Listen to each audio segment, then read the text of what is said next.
السلام علیکم ناظرین، میں ہوں منصور علی خان، اپنے ڈیول چینل کے اوپر آپ کو خوش آمدید کہیں گے۔ ناظرین، پاکستان کے حوالے سے دو خوشخبریاں ہیں جو میں نے آپ کے ساتھ شیئر کرنی ہے، اور جس کی وجہ سے بھارت کے اندر جو ہے اس وقت صف ماتم بچھا ہوا ہے، چیخیں مار رہے ہیں ان کا میڈیا۔ ارنب گوسوامی کی چیخیں آپ نے پاکستان اور بھارت کی جنگ کے دوران سنی ہوں گی، کئی آپ نے پروگرامز میں دیکھا ہوگا وہ کس طرح چیختا ہے، مطلب چھت پھاڑنے والی چیخ ہوتی ہے اس کی۔ تو وہ والی صورتحال جناب وہاں پہ بن گئی ہے۔ تو یہ خبریں میں ابھی آپ کے ساتھ شیئر کرتا ہوں کہ آخر ہوا کیا ہے۔ بڑے مزے کی سٹوری ہے، اینڈ تک آپ نے اس ویڈیو کو دیکھنا ہے۔ چینل کو سبسکرائب کرنا مت بھولیے، بیل آئیکن پریس کیجیے، اگر آپ کو ویڈیو پسند آئے اسے لائک اور شیئر ضرور کیجیے گا۔ اچھا جی، بیسکلی میں آغاز اس سے کرتا ہوں، پہلے ذرا اس سٹوری کے اوپر بات کر لیں، اس کے بعد لوکل پالیٹکس کے اوپر بھی جو ہے وہ میں ویڈیو کے اگلے حصے کے اندر جو ہے میں جا کے بات کروں گا۔ بیسکلی ایک گروپ ہے جسے کوڈ کہتے ہیں۔ اس کوڈ کے اندر جو ہے یہ بیسکلی جاپان اس کے اندر شامل ہے، آسٹریلیا اس کے اندر شامل ہے، امریکہ اس کے اندر شامل ہے، اور انڈیا اس کے اندر شامل ہے۔ یہ چار ملکوں کا بیسکلی ایک گروپ ہے کوڈ، جو کہ بیسکلی کہا جاتا ہے کہ چائنا کے خلاف بنایا گیا ہے۔ اس کا مقصد جو ہے وہ بیسکلی اس خطے کے اندر جو پیسیفک ریجن ہے خاص طور پہ، اس کے اندر چائنا کا اثر و رسوخ جو ہے اسے کم کرنا ہے، اور امریکہ کا بڑا سویر انٹرسٹ ہے اس کے اندر، اور انڈیا، آسٹریلیا اور جاپان کے ساتھ مل کے جو ہے یہ بیسکلی یہ گروپ بنا ہوا ہے۔ اچھا، ہوا یہ ہے کہ ان کی جو ہے وہ جو وزرائے خارجہ ہیں ان چاروں ممالک کے، یا مارکو روبیو جس طرح امریکہ کے سیکرٹری خارجہ ہیں، ان کی آپس میں ملاقات ہوتی ہے واشنگٹن میں۔ اور اس واشنگٹن میں ملاقات کے بعد جو ہے وہ میں نے آپ کو پہلے بھی بتایا، سمٹس ہوتے ہیں، کانفرنسز ہوتی ہیں، یا اجلاس ہوتے ہیں مختلف، تو اس کے بعد ایک اعلامیہ جاری کیا جاتا ہے۔ تو یہ اعلامیہ بھی جو ہے اس کوڈ کا اعلامیہ جو ہے وہ جاری کیا گیا ہے۔ اس میں اب انٹرسٹنگ بات، آپ حیران ہوں گے کہ پاکستان کے حوالے سے بڑی انٹرسٹنگ بات کیا ہے۔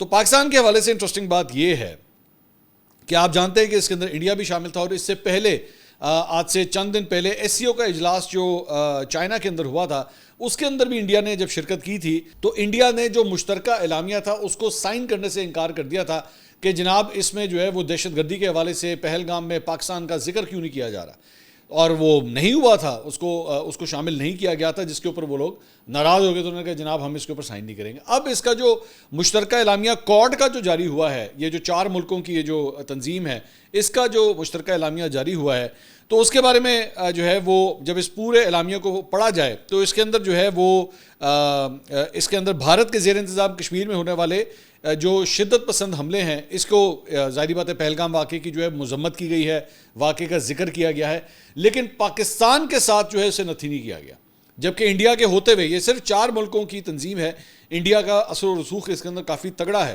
لیکن اس کے باوجود انڈیا کی نہیں سنی گئی، اور انڈیا جو ہے وہ پاکستان کا نام اس کے اندر نہیں ڈلوا سکا۔ اب موسٹ پروبیبلی جو دیگر تین ممالک ہیں، جاپان، آسٹریلیا اور امریکہ، انہوں نے شاید انڈیا کی یہ بات تک نہیں مانی، مطلب، اور یہ بات صرف میں نہیں کر رہا، یہ ایف جے نامی ایک اکاؤنٹ ہے جو بیسکلی سیکورٹی میٹرز کے اوپر اور فورن افیئرس کے اوپر بھی جو ہے وہ ٹویٹ کرتا ہے، اس نے بھی یہ بات جو ہے وہ مینشن کی ہوئی ہے کہ جناب انڈیا کی کا یہ حال ہو گیا ہے کہ یہ چار ملکوں کی تنظیم کے اندر جو ہے وہ ادھر بھی اپنی بات نہیں منوا سکا، یہ پاکستان کا ذکر نہیں کروا سکا۔ اچھا، یہ نہیں ہے کہ اس میں دیگر ممالک کا ذکر نہیں ہے۔ مثال کے طور پہ میں آپ کو یہاں پہ بتا دیتا ہوں کہ یہاں پہ شمالی کوریا، جو نارتھ کوریا کا بیلسٹک جو میزائل پروگرام ہے، اس کی مذمت کی گئی ہے، نام لکھا گیا ہے نارتھ کوریا کا اس کے اندر، میانمار کا اس کے اندر جو ہے وہ ذکر کیا گیا ہے۔ مطلب ایسا نہیں ہے کہ ملکوں کے ذکر نام نہیں آ رہے، نام آ رہے ہیں، لیکن جب پہلگام واقعے کی بات آتی ہے تو پاکستان کے اس کے اندر ذکر نہیں ہے۔ تو انٹرنیشنلی بھی اب مختلف تجزیہ کار جو ہیں وہ انڈیا کے بارے میں کہہ رہے ہیں این نہیں تپڑ سی بس تمہارے ختم ہوگی، مطلب یہ حال ہے تم لوگوں کا کہ تم آج جو ہے وہ چار ملکوں کی تنظیم کے اندر بھی جو ہے وہ پاکستان کا نام نہیں ڈلوا سکے، کسی مذمت نہیں کروا سکے۔ تو یہ پاکستان کی بہت بڑی کامیابی ہے، اور موسٹ پرابلی اس کے اندر امریکہ یا دیگر جو ممالک ہیں انہوں نے ایک بڑا اہم کردار ادا کیا کہ انڈیا کی یہاں پہ بھی نہیں سنی گئی۔ انٹرسٹنگ بات یہ ہے، ایک اور جو ڈیولپمنٹ ہے وہ یہ ہے کہ پاکستان جو ہے وہ 1 جولائی سے اقوام متحدہ کی سلامتی کونسل کا جو ہے وہ صدر اب منتخب ہو چکا ہے۔ یہ مطلب پاکستان کی باری تھی تو صدارت جو ہے وہ پاکستان کے پاس آئی ہے۔ اب اس کے بعد، اس ساری چیز کے بعد، میں صرف آپ کو اندازہ کر رہا ہوں کہ ٹیمپریچر کتنا زیادہ ہے انڈیا کے اندر اور کتنا کوسا جا رہا ہے اس وقت مودی سرکار کو، کہ کانگریس نے اس کے اوپر ٹویٹ کیا۔ یہ ٹویٹ آپ کے سامنے ہے، اس میں وہ لکھتا ہے کہ جی میں ترجمہ کر کے آپ کو بتا رہا ہوں کہ پاکستان کو اقوام متحدہ کی سلامتی کونسل کا صدر منتخب کر لیا گیا۔ چند دن پہلے ہی پاکستان کو اقوام متحدہ کی انسداد دہشت گردی کمیٹی کا نائب صدر بھی مقرر کیا گیا۔ تو پھر نریندر مودی کا دنیا بھر میں گھوم پھر کر لوگوں کو گلے لگانے کا کیا فائدہ ہوا؟ آخر بھارت کی خارجہ پالیسی اس قدر الجھن کا شکار کیوں ہو گئی ہے؟ تو وہاں کی جو اپوزیشن ہے وہ بھی نریندر مودی سے جو ہے وہ سوال کر رہی ہے. بائی دا وے نریندر مودی جو ہے اب 5 مختلف ممالک کے جو ہے وہ ایک لمبے دورے کے اوپر جو ہے وہ انڈیا سے نکل رہا ہے, اور جس کے اندر افریقی ممالک بھی شامل ہیں. اب بندہ پوچھے کہ افریقہ کے ممالک کا جو ہے وہ بین الاقوامی امور کے اوپر کیا اثر و رسوخ ہو سکتا ہے, لیکن ظاہری بات ہے اس نے صرف اور صرف اپنی جو ہے وہ شو بازی کے لیے جو ہے اس طرح کی حرکت کرنی تھی, تو اس نے وہ بھی شروع کر دیا. جہاں تک بین الاقوامی معاملات کی بات ہو رہی ہے, ایران کے حوالے سے ایک بڑی خبر جو ہے وہ سامنے آئی ہے. ایران کا جو فردو نیوکلیئر سائٹ تھا, اس حوالے سے ایک بڑی اپڈیٹ آئی ہے, اور وہ یہ ہے کہ امریکی حملے کے کچھ دنوں کے بعد ایران کے فردوں کے مرکز کی سیٹلائٹ تصاویریں جو آپ اسکرین کے اوپر دیکھ رہے ہیں یہ سامنے آئی ہیں, اور اس کے اندر جو ہے سیٹلائٹ پکچر سے ایک غیر معمولی سرگرمی جو ہے وہ دیکھی جا سکتی ہے کہ ایرانیوں نے دوبارہ اس کو جو ہے وہ ایکٹیویٹ کرنا شروع کر دیا ہے. تصاویر میں نئی سڑکیں دیکھی جا سکتی ہیں جو ان مقامات تک بنائی گئی ہیں جہاں امریکی بموں نے پہاڑ کی چوٹی کو نشانہ بنایا تھا. آپ کو یاد ہوگا 3 مختلف جو ہے وہ سوراخ ہوئے تھے ایک ہی جگہ کے اوپر انٹری, اور اس کے بعد 3 جو ہے وہ ایگزٹ پوائنٹس کے اوپر بھی ہوئے تھے.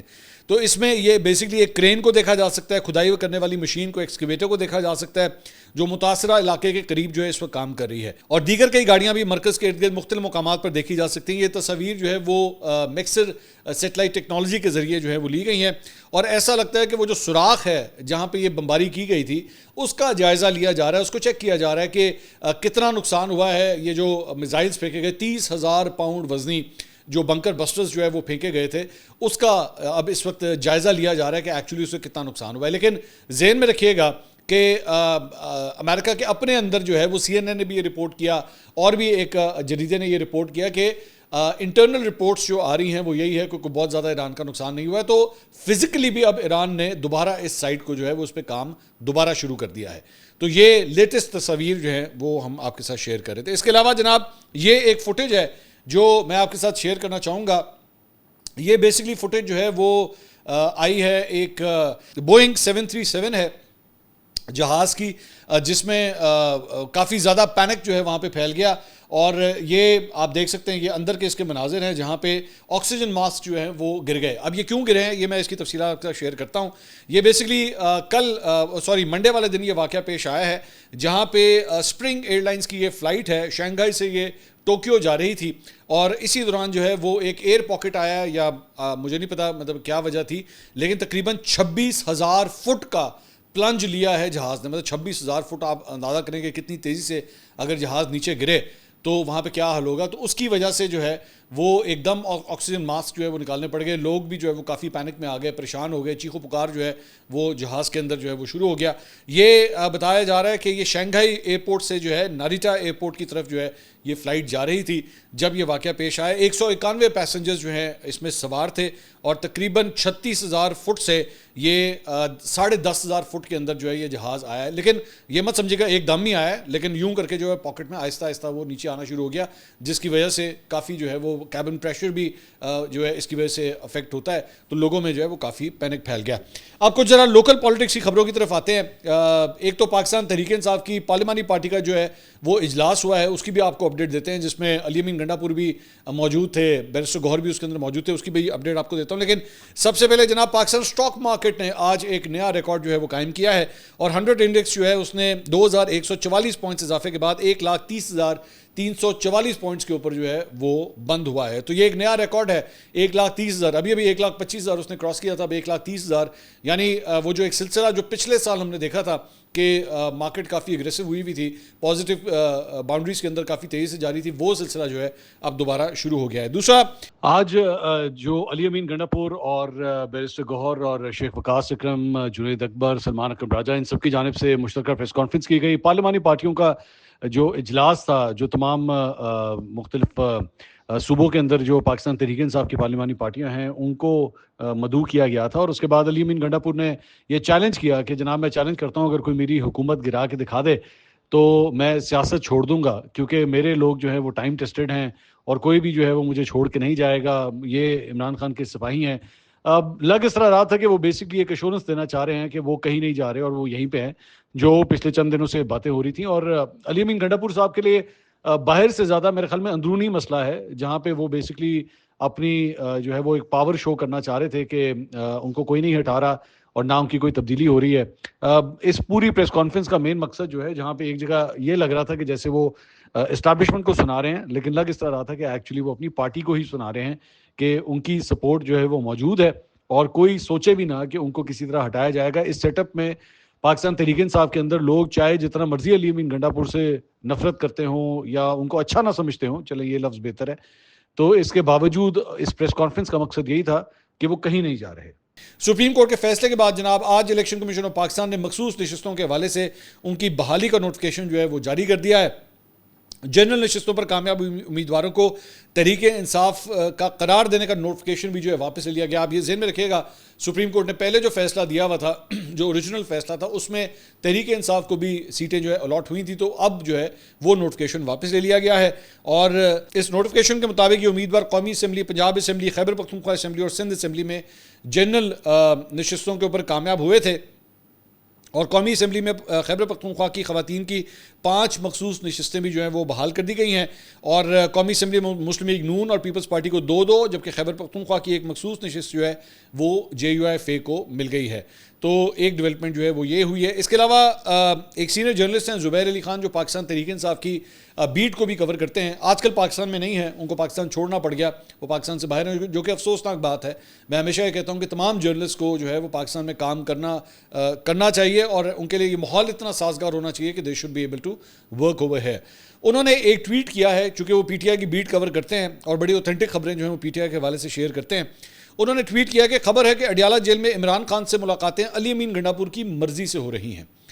علی امین جس وکیل کو چاہتے ہیں اجازت دلواتے ہیں. علی امین مسلسل کوشش میں ہیں کہ عمران خان بجٹ کی توثیق کر دیں تاکہ پارٹی میں ان کی گرتی ہوئی مقبولیت کو کچھ سہارا مل سکے. تو مطلب ان کا کہنے کا مقصد یہ ہے کہ کون مل سکتا ہے اور کون نہیں مل سکتا, اس کا فیصلہ جو ہے وہ علی امین گنڈا پور کر رہے ہیں عمران خان صاحب سے ملاقاتوں کے حوالے سے. اس کے علاوہ پاکستان تحریک انصاف کے اپنے اندر جو انٹرنل فائٹس جاری ہیں, وہ مختلف جگہوں کے اوپر مختلف دنگل لگے ہوئے ہیں. پنجاب کا اپنا دنگل لگا ہوا ہے, سینٹر کا اپنا دنگل ہے, اس کے بعد علیمہ خان ورسز علی امین گنڈا پوری الگ دنگل ہے, اس کے بعد بیرسٹر گوہر ورسز سلمان اکرم راجہ یہ ایک الگ دنگل ہے, یہ بھی سب کے سامنے آ چکا ہے. اب یہ ایک اور دنگل ہے جو میں آپ کو دکھا رہا ہوں, وہ ہے جناب جنید اکبر صاحب کا, جنہوں نے وزیر اعلیٰ خیبر پختونخوا کے اوپر جو ہے وہ تنقید کا انہیں نشانہ بنایا تھا, جس کے بعد حکومت کے ترجمان اور وزیر اعلیٰ کے مشیر برائے اطلاعات بیرسٹر محمد سیف نے بھی جوابی وار کیا ہے. انہوں نے رد عمل دیتے ہوئے کہا ہے کہ جی جنید اکبر رونے دھونے کے بجائے گھر بیٹھ جائیں, پارٹی کی صدارت سے استعفیٰ دیں اور کسی اہل شخص کو تحریک انصاف خیبر پختونخوا کا صدر بنا دیں. اب یہ ذہن میں رکھیے گا کہ پاکستان تحریک انصاف کی خیبر پختونخوا حکومت کے ترجمان پاکستان تحریک انصاف خیبر پختونخوا کے صدر کے اوپر تنقید کر رہے ہیں. اب آپ اسی سے میں اگر عہدوں کے لحاظ سے آپ کو سمجھاؤں تو بیسکلی یہ ہو رہا ہے. تو بیرسٹر سیف نے کہا ہے کہ جی عمران خان سے اسی لیے ملاقات کرتے ہیں کیونکہ عمران خان خود ان سے ملنا چاہتے ہیں. اگر عمران خان کو ان سے ملاقات نہیں کرنی تو وہ کھل کر منع کر سکتے ہیں. بیرسٹر سیف نے مزید کہا کہ جنید اکبر وہ ذمہ داریاں پوری نہیں کر پا رہے جو انہیں عمران خان نے سونپی تھی, اس لیے وہ پریشانی کا شکار ہیں. جو لوگ کام کرتے ہیں وہ الزامات نہیں لگاتے. جنید اکبر کو وزیر اعلیٰ کے ساتھ کوئی مسئلہ ہے تو وہ بیٹھ کر ان کے ساتھ حل کریں, مجھ پر تنقید کا کوئی جواز نہیں ہے. جنید اکبر کے لیے انہوں نے یہ پیغام دیا ہے. اس کے علاوہ شیر افضل مروت صاحب نے جناب انہوں نے گفتگو ہوئی, کل وہ ایک پروگرام میں شریک تھے. انہوں نے کہا کہ علیمہ خانم سمجھتی ہیں کہ پارٹی ان کے دم پر چل رہی ہے, مجھے پارٹی سے علیمہ خانم نے نکلوایا ہے. علیمہ خانم نے اب علی امین گنڈا پور کے خلاف محاذ کھولا ہوا ہے, وہ 1.5 سال سے متحرک ہیں. انہوں نے پارٹی کو فتح کر لیا ہے. کسی کو پارٹی میں آنا اور جانا ہے, کس کو پارٹی میں آنا اور جانا ہے, کس کے خلاف مہم چلانی ہے, سب فیصلہ وہ کرتی ہیں. اس وقت PTI میں 1 سائیڈڈ ٹریفک چل رہی ہے. مولانا فضل الرحمان عمران خان کے لیے نکلیں گے, یہ کبھی نہیں ہو سکتا. پتہ نہیں کون لوگ اس قسم کے خواب دیکھ رہے ہیں. میں نے روکا تھا جب PTI والے مولانا کے گھر جاتے تھے, اس وقت بھی اعتراض کیا تھا. میں نے کہا تھا مولانا عمران خان کے لیے نہیں نکلیں گے. اچھا جی, اس کے علاوہ ایک بڑی انٹرسٹنگ خبر جو ہے وہ UK سے آئی ہے. یہ بڑی انٹرسٹنگ خبر ہے, اور وہاں پہ آپ جانتے ہیں کہ ان کے پاکستان تحریک انصاف کے بہت سے لونڈے لپاڑے تو یہ کام کرتے ہی ہیں جو YouTube کے اوپر بیٹھے ہوتے ہیں. ان کے کئی رہنماؤں کو, کارکنوں کی بھی بڑی عادت ہے YouTube کے اوپر یا ویلاگس کے ذریعے یا ٹویٹر پہ بیٹھ کے یا ٹک ٹاک کے اوپر بیٹھ کے جو ہے وہ ویڈیوز بنانا, صحافیوں کے حوالے سے خاص طور پہ بڑی گندی گھٹیا زبان استعمال کرتے ہوئے ان کے اوپر الزامات لگانا, یہ بھی چند لوگوں کا شیوا ہے. میں جانتا ہوں UK کے اندر بھی 1-2 آئٹمز اس طرح کی بیٹھی ہوئی ہیں. ہم نے ٹوٹل ان کو مانیٹر کیا ہوا ہے. وی آر جسٹ فوکسنگ کہ وہ تھوڑا سا لیفٹ سے رائٹ ذرا جائیں, اس کے بعد دیکھیں کہ ہم ان کے خلاف کیا کارروائی کا آغاز کرتے ہیں. لیکن یہاں پہ انٹرسٹنگ بات یہ ہوئی ہے کہ اسی طرح پاکستان تحریک انصاف کے چند عہدیدار تھے, سابقہ عہدیدار, اب نہیں ہیں, سابقہ عہدیدار تھے. انہوں نے جیو کے ایک جرنلسٹ ہیں مرتضی علی شاہ صاحب، ان کے اوپر بڑے گھٹیا قسم کے الزامات لگائے اور ان کے اوپر مطلب وہی پیسے لے لیے، لفافہ اور اس قسم کے مطلب کرپشن وغیرہ کے اس قسم کے جو ہے انہوں نے الزامات لگائے۔ اب مرتضی علی شاہ ظاہری بات ہے وہ انگلینڈ ہے، وہ پاکستان نہیں ہے، وہاں پہ مرتضی علی شاہ لے گئے ان کو کورٹس میں کہ آ جاؤ جناب، آؤ نا ذرا بیٹھ کے ان ساری چیزوں کو پروف کرو۔ اب اس میں کیا ہوا ہے کہ پاکستان ان میں سے ایک نے، 3 میں سے ایک جو ہے اس نے جناب اس کے اوپر جو ہے وہ معافی مانگ لی۔ یہ ویڈیو پیغام جو ہے اس شخص نے جاری کیا ہے، ریاض حسین اس کا نام ہے، اور یہ پاکستان تحریک انصاف کا سابقہ عہدیدار ہے یو کے اندر۔ ریاض حسین جو ہے وہ سابق ایڈیشنل جنرل سیکرٹری تھا نارتھ ویسٹ ریجن کا، اور اس نے باقاعدہ طور پہ یہ ویڈیو جاری کر کے جو اس نے معافی مانگی ہے کہ جی میں نے یہ اس قسم کے الزامات لگائے اور میرے یہ الزامات جو ہیں وہ غلط ہیں۔ ساتھ ہی ساتھ انہوں نے مرتضی علی شاہ کو 40,000 پاؤنڈ لیگل کاسٹ کے اندر جو ہے وہ دینے کے اوپر بھی رضامندی جو ہے انہوں نے ظاہر کر دی ہے۔ جو دیگر 2 افراد ہیں پاکستان تحریک انصاف کے سابقہ عہدیدار، ان کے اگینسٹ جو ہے وہ کیس آلریڈی چل رہا ہے، وہ کیس اسی طرح ہی چلتا رہے گا۔ لیکن میں دوبارہ وہی کہوں گا کہ اسی لیے کہتے ہیں، میں اسی لیے بار بار کہتا ہوں، تنقید کیجئے، تعمیراتی تنقید کیجئے، ڈیبیٹ کریں، کسی کے اوپر فضول قسم کے گھٹیا الزامات مت لگائیں۔ میں دوبارہ اپنی ویڈیو کے ذریعے پن پوائنٹ کرنا چاہوں گا کہ ہم نے بھی 1-2 لوگوں کو پن پوائنٹ کیا ہوا ہے، خاص طور پہ یو کے کے اندر ہم نے 1-2 لوگوں کو پن پوائنٹ کیا ہوا ہے کہ اور ان کو ٹوٹلی ہم مانیٹر کر رہے ہیں کہ وہ لیفٹ سے رائٹ جہاں تھوڑا سا گئے یہاں سے بھی کارروائی کا آغاز ہو جائے گا۔ ضروری نہیں ہے کہ میرا یو کے میں ہونا بہت ضروری ہے، ہم پاکستان میں بیٹھ کے بھی یہ کام کر سکتے ہیں، اس میں کوئی ضروری نہیں ہے ایک وکیل ہی کھڑا کرنا ہے بس وہاں پہ۔ تو اس لیے احتیاط کیجیے، اور میری خواہش ہے کہ کاش کسی طرح یہ سارے لاز جو ہیں وہ اسی طرح کے لاز پاکستان میں بھی آئیں تاکہ کوئی ایک دوسرے کے اوپر جو ہے وہ اس طرح کے گھٹیا الزامات نہ لگا سکے، کرپشن کے، لفافہ کے اور اس قسم کے الزامات جو ہیں وہ سوچ سمجھ کے رہیں۔ آلریڈی آپ کو پتہ ہے اس وقت عمران خان صاحب بھی جو ہے وہ اس طرح کے کیسز کا سامنا کر رہے ہیں، لیکن پتہ نہیں کتنے سال ہو گئے ہیں وہ کیسز آلریڈی چل رہے ہیں اور وہ ابھی تک چلتے جا رہے ہیں۔ شہباز شریف صاحب اور عمران خان صاحب کے درمیان بھی جو ہے وہ اس طرح کا ایک کیس چل رہا ہے۔ اسی سے ریلیٹڈ ایک اور خبر ہے کہ پاکستان کے جو صوبہ پنجاب ہے وہاں پہ محکمہ داخلہ نے جناب حال ہی میں سائبر پیٹرولنگ کے نام سے جو ہے ایک پروجیکٹ کا آغاز کیا ہے، جس میں دعویٰ کیا جا رہا ہے کہ سوشل میڈیا کے اوپر نفرت انگیز مواد پھیلانے والوں کو ریئل ٹائم میں جو ہے وہ مانیٹر کیا جا رہا ہے۔ اور سرکاری اعداد و شمار کے مطابق اس پروجیکٹ کے آغاز کے پہلے 24 گھنٹے میں 200 سے زائد ایسے سوشل میڈیا اکاؤنٹس کا کھوج لگایا گیا جو نفرت انگیز مواد شیئر کر رہے تھے، جبکہ ان اکاؤنٹس کے پیچھے چھپے بیٹھے 17 افراد کو گرفتار بھی کیا گیا ہے۔ اور اس سائبر پیٹرولنگ کے بارے میں حکومت کا کہنا ہے کہ اس سے پہلے اس طرح کا مربوط نظام موجود نہیں تھا جس میں بیک وقت کئی ادارے ملک کے مل کر سائبر اسپیس کو محفوظ بنا رہے تھے۔ محکمہ داخلہ پنجاب کا کہنا ہے کہ انہوں نے ایک ایسا نظام وضع کیا ہے جو ڈیجیٹل اسپیس میں ریئل ٹائم مواد کی چھان بین کر سکتا ہے۔ 24 گھنٹے جاری رہنے والے اس نظام میں افرادی قوت اور جدید سافٹ ویئر استعمال جو ہے وہ کیا جا رہا ہے۔ تو یہ جناب اس کے علاوہ ایک اور خبر جو ہے وہ آئی ہے جناب باجوڑ سے، جہاں پہ باجوڑ میں صدیق آباد پھاٹک میلہ گراؤنڈ میں کے قریب جو ہے ایک دھماکہ ہوا جس میں اسسٹنٹ کمشنر سمیت 5 افراد شہید اور 11 زخمی ہوئے ہیں۔ دھماکے میں اسسٹنٹ کمشنر کی گاڑی کو نشانہ بنایا گیا ہے اور شہداء میں اسسٹنٹ کمشنر نواگئی فیصل اسماعیل، تحصیلدار نواگئی اور 2 پولیس اہلکار اور ایک نامعلوم شخص بھی اس میں شامل ہے۔ ڈی پی او وقاص خان نے کہا ہے کہ جی تھانہ خار کی حدود میں بمقام میلہ گراؤنڈ کے قریب اسسٹنٹ کمشنر نواگئی کی گاڑی کو ریموٹ کنٹرول بم سے جو ہے وہ نشانہ بنایا گیا، جس کے نتیجے میں اسسٹنٹ کمشنر نواگئی فیصل سلطان، تحصیلدار، A S I, police constable اور نامعلوم شخص جو ہے وہ اس میں شہید ہوئے۔ افسوسناک خبر ہے جو میں آپ کے ساتھ شیئر کر رہا ہوں۔ اب تک کے لیے اتنا ہی، اگلی ویڈیو میں آپ سے دوبارہ ملاقات ہوگی۔ اللہ حافظ۔